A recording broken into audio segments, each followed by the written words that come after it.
今天呢，講一個怪人。他怪成什麼樣呢？別人碰過的東西，他絕對不碰。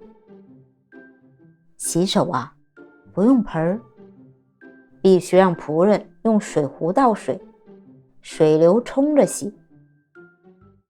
洗完了，毛巾是絕對不用的，嫌髒。他就舉着手在風裡來回甩，等着他自己乾。就這麼着，一天呢，能洗個幾十回。這個人叫米芾，是1000年前北宋最頂尖的書法家、畫家，和我們之前講過的蘇東坡是好朋友。他呀，有個外號，大家叫他米癲，就是瘋子米的意思。他有多瘋呢？連皇帝都拿他沒辦法。有一回，皇帝叫他進宮寫字，米芾寫完一看，哎呦呦，這硯台也太好看了吧！然後他拿起硯台對皇帝說：“陛下，這硯台我用過了，已經被我弄髒了，您乾脆賞給我吧。”皇帝被他逗得哈哈大笑，大手一揮，賞了。米芾高興壞了，連硯台裡的墨汁都沒洗，直接揣進懷裡。據說那天晚上，他是抱着那個硯台睡的。第二天一早，臉上、被子上全是墨。還有一次，那一天天氣特別好，他和朋友約好在船上喝酒。這時候，朋友拿出一幅字帖欣賞，是王羲之的兒子王獻之的真跡。王獻之是東晉時代的名士，寫字非常好。米芾一看，眼睛就直了。他跟朋友商量，他要拿自己的畫換這幅字帖。朋友不肯。你猜米芾怎麼着？他衝到船邊趴下，半邊身子都探出去了，帶着哭腔說：“得不到這幅字，我米芾活着還有什麼意思？”說完就要往江裡撲。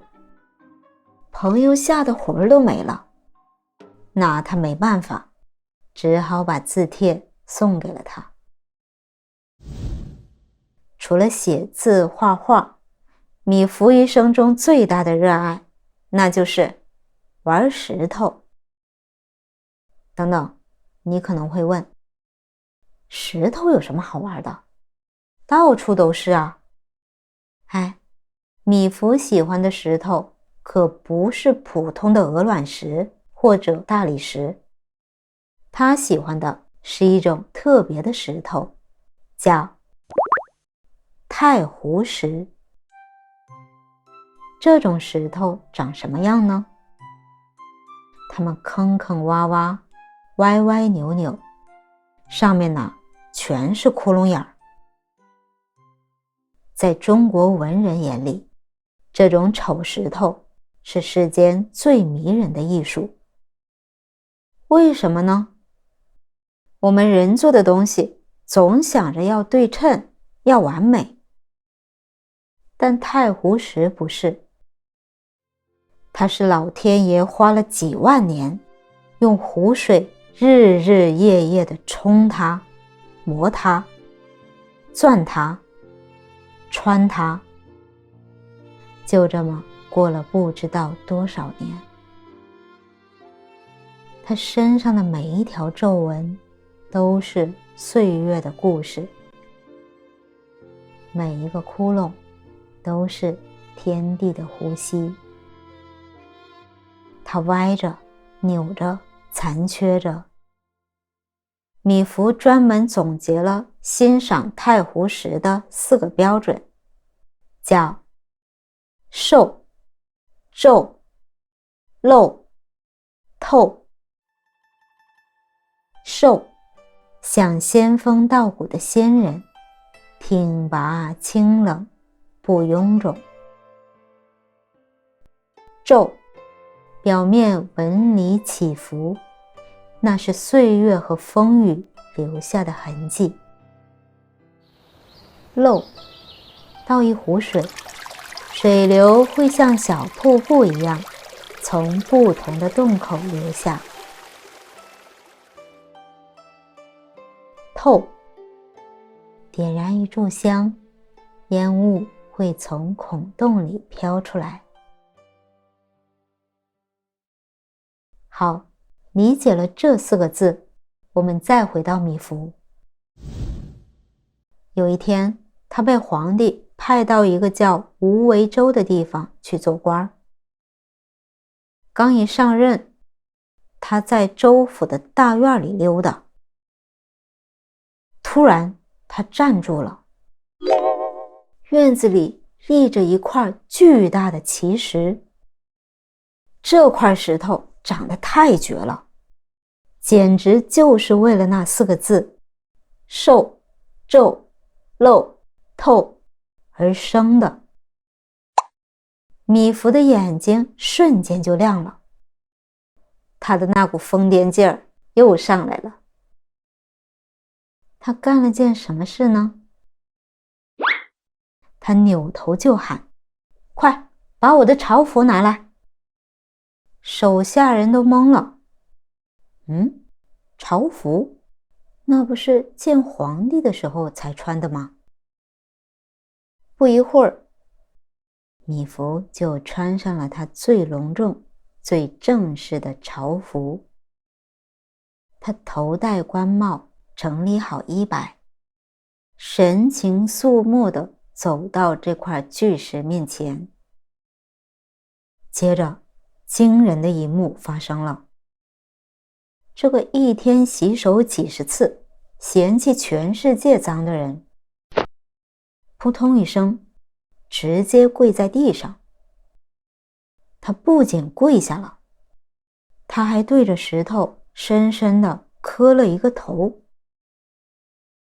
然後他抬起頭，滿臉激動地說：石大哥，小弟我等了你20年，今天終於見到你了。圍觀的人吶，下巴都快掉到地上了。堂堂一個政府官員，穿着最體面的衣服，給一塊石頭磕頭，還管他叫大哥，這也太荒唐了吧！